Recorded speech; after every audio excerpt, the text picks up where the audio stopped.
Angela, can you think of anybody you know that would have caused this to happen?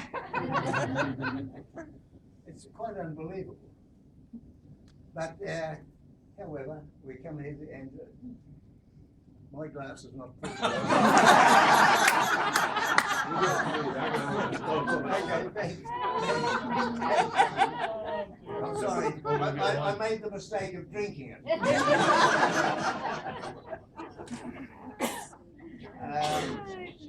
Actually, in my little world just recently, there's been a lot of things. Thank you, Harvey, that I've been commemorating lately of 70 years. The Battle of Casino, the D-Day landings in Normandy. Today and this weekend, I've been celebrating with my football club, Auckland Grammar Old Boys, who are 100 years old today. And they had a big celebration last night and today, and I'm surprised that I'm still here.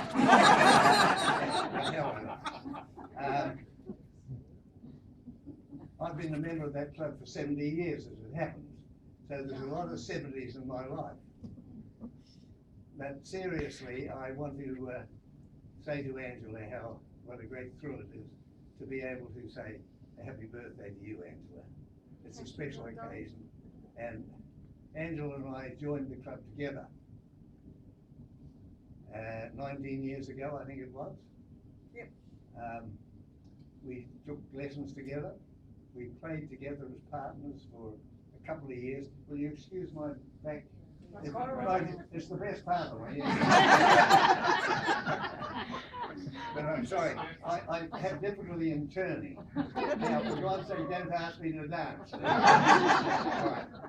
Right. What was I saying? Yeah, that's right. Angela and I played together for a couple of years, actually, until I had to tell Angela, you know, she was besotted with bridge. She was absolutely addicted. And I knew that she's never going to make any progress as long as she was playing with me. So I said to her, you'll have to find another partner who's going to improve your game. And of course it broke my heart when she fell in the arms of some other lovely man. I think it was you, Harvey. However, I went on with a broken heart. But you know, we knew, and Philippa, where's Philippa? Your brother Alec. Where's Philippa? She's here somewhere. Yeah, I've lost sight of her. But you know, we knew that the club was going down the gurgle, wasn't it? So something had to be done about it. And there was a lot of talk. Bill McKenzie, where's Bill? Bill contributed a lot of discussion. And finally, though, Angela took the plunge and she bought the club. And she worked her butt off, making it a success, didn't she? Absolutely incredible.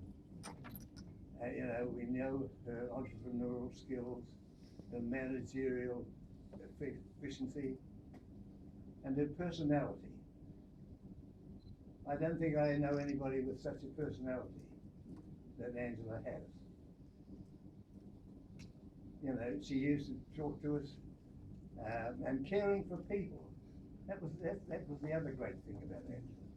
She cared for people. She used to stand up here or the other club and talk about who was sick. Somebody's in the hospital. We'll send them some flowers. She did all that sort of stuff. And I can remember when our very dear member, your husband Bruce, dear old Bruce, when Bruce died.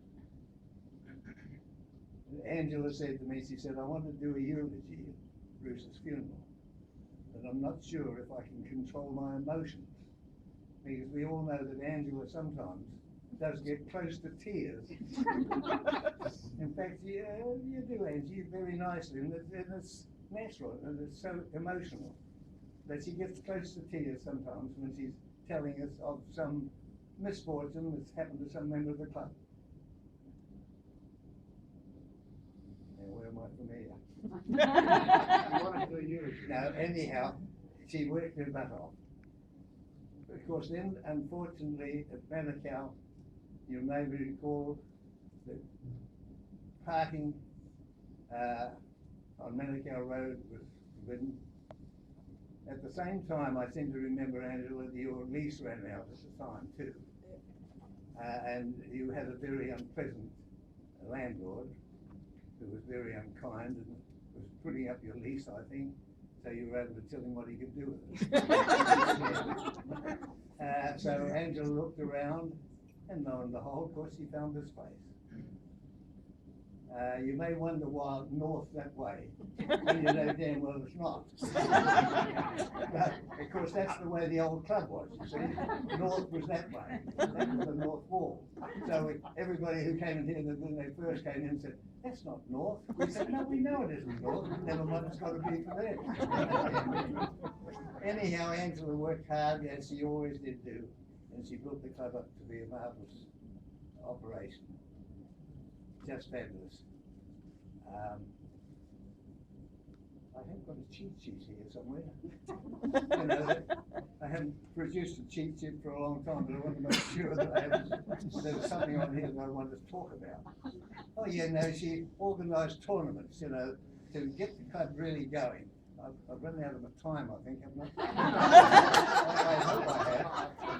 But she got tournaments going. She organised us to go and participate with other clubs. She invited other clubs to come here. I can think of the, what I used to call the Christchurch weekend, playing the House of Cards in Christchurch. And their return visits, of course, to here. There was always a Waiheke event. Waiheke used to come up, we used to go down there. I didn't go down there, couldn't play well enough. But anyhow, I mean, all these things, and I do remember the 24-hour marathon. Have you had one since? No. Yes, two. Oh, well, I've only read the first one. I remember George, you know, George who's done the wonderful supper, was my partner on a Monday. And George and I went into the marathon. I think we both fell asleep at about 5 a.m. and we missed a sitter of a slam. However, now I think most of you will recall that Angela also spent a lot of time with the Save the Children Society. They recognised her talents and her skills, and they put her onto a committee that was policy forming as far as the society was concerned, because they knew Angela had a big input to that. She used to have to go down to meetings in Wellington until such time as, of course, the club became so big she couldn't afford the time. And I recall their sorrow at the time when you had to quit Angela. Now I think that's enough for me. That's what I say now. So let's get up and stand the upright,